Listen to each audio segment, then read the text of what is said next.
Good day everyone, it's a CADASIL vlog bloke here going for a wander, and it's been raining on and off today,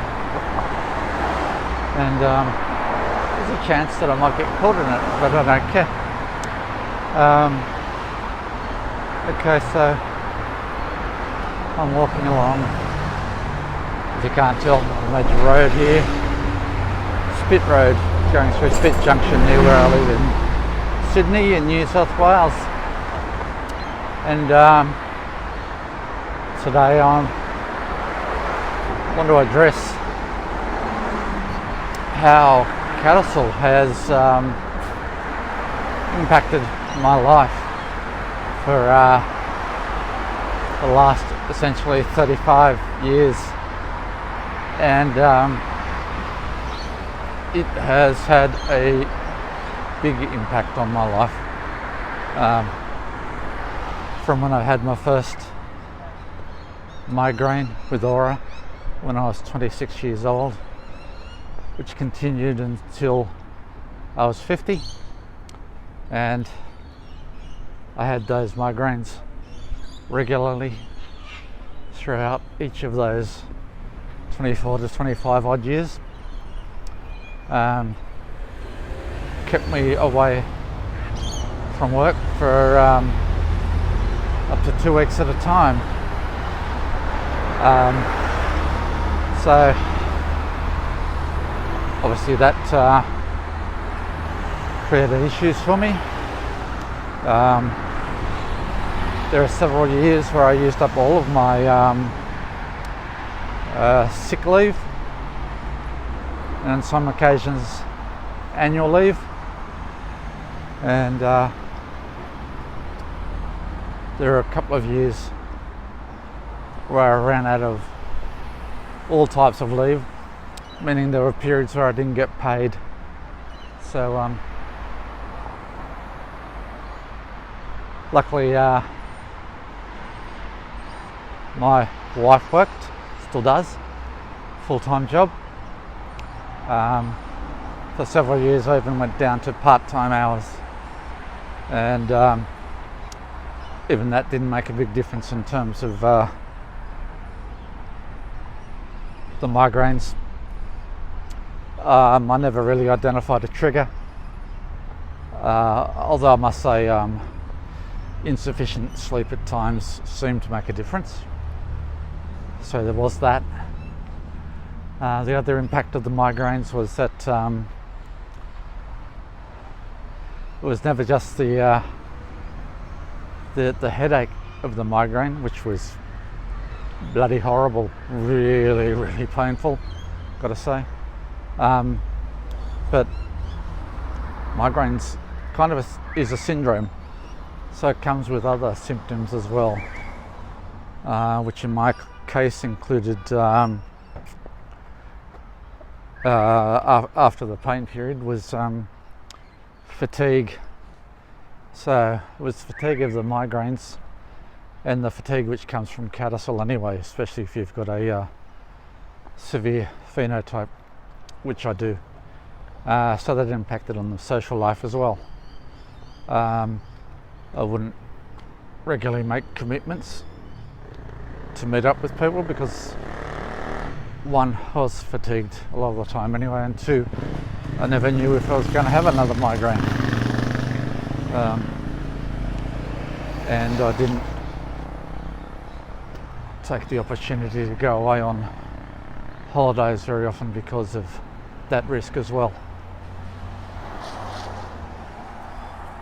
The other issue is that I had my first symptomatic stroke in February of 2017. It was a small stroke.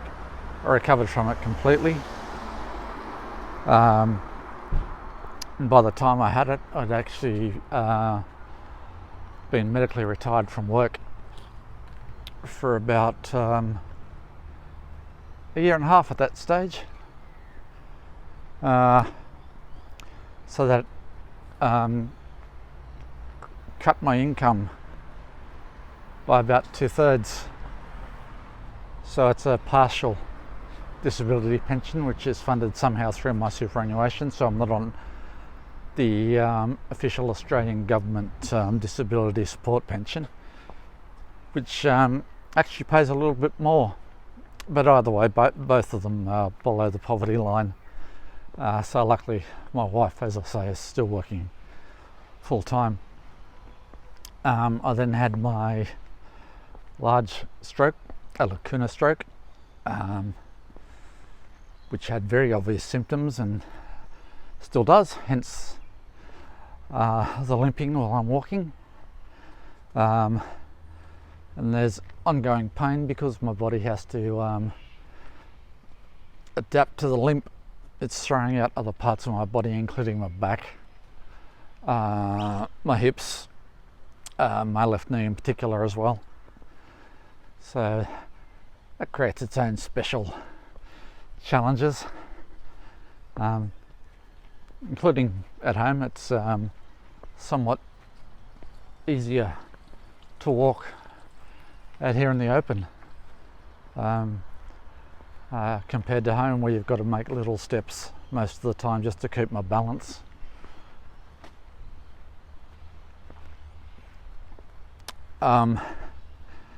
And since having my big stroke last year, I've seen the MRIs. It looks like, and it's a lacuna stroke, definitely. It's the typical characteristic oval shape of a lacuna stroke, deeper in the brain.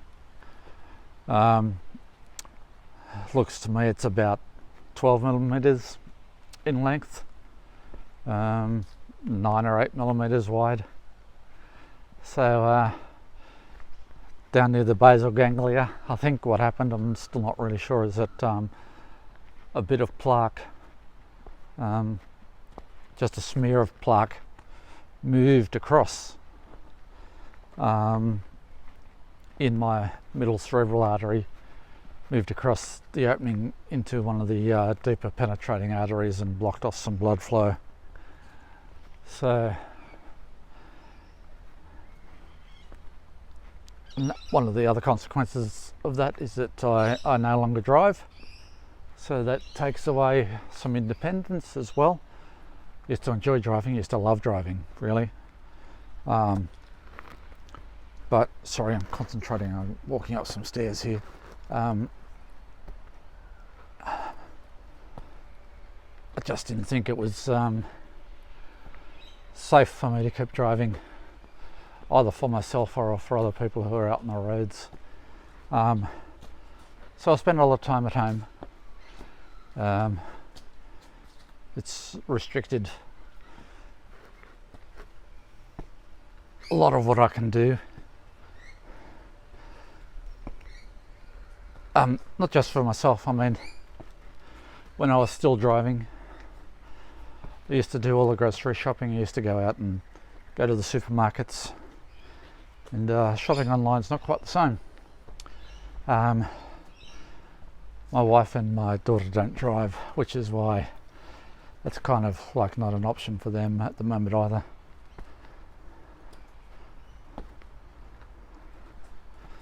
So when I do get out, God, sorry, I nearly fell over there. I don't go very far. So this is one of my regular walks, and I try to walk at least every second day. Bit challenging when you have an east coast low and you're not quite sure if they're going to get a break in the downpour. And the reason I try to walk every second day, one is to get out of the unit, two is to keep some control over my blood pressure, because I monitor it every day, and on the third day after I've been for a walk, and I haven't had a walk since, my pressure starts to go up again, so I need to keep on top of that.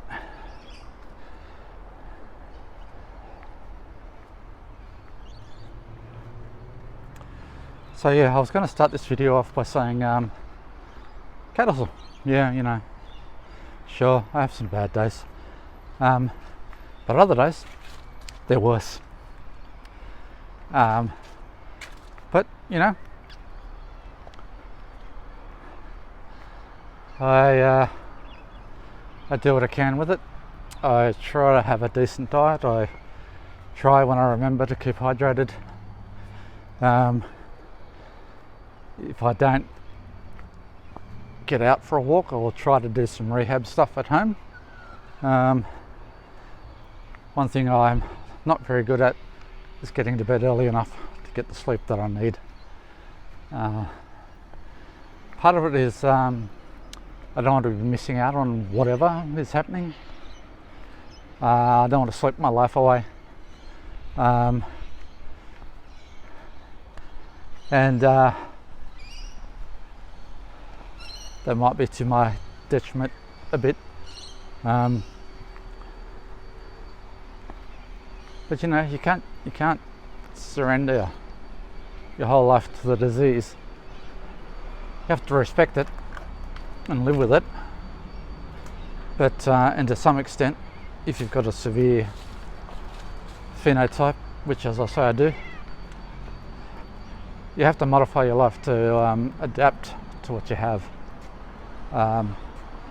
And I've had to adapt my life with CADASIL every day since I started having those migraines back when I was 26 years old.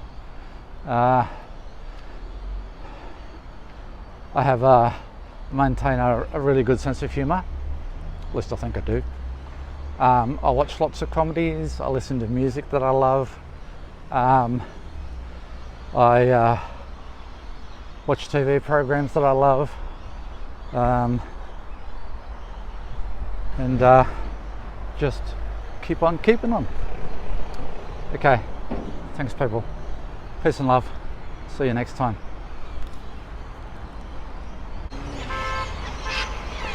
And I know that sounded all doom and gloom, but